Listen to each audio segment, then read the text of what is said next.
Aujourd'hui, ça prend des détours. Il y a eu des tracts distribués dans les boîtes aux lettres, des panneaux qui ont été mis sur les panneaux de signalisation de la commune. Donc je pense que c'est en train de monter en pression.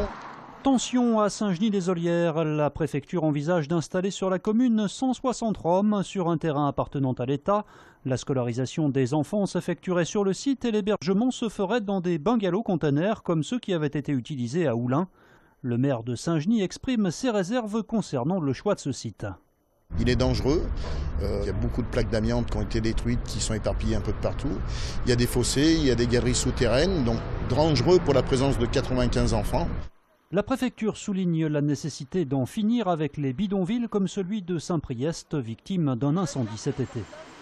Et d'autre part, des problèmes de santé tout à fait préoccupants, en particulier sur le bidonville de Saint-Priest, avec des enfants qui ont été mordus par des rats. Donc cette situation sanitaire ne peut nous laisser indifférents. Mais les familles roms qui souhaiteront bénéficier d'un hébergement provisoire pour leur insertion sur Saint-Genis-les-Olières ou sur d'autres communes devront aussi s'engager sur certains points.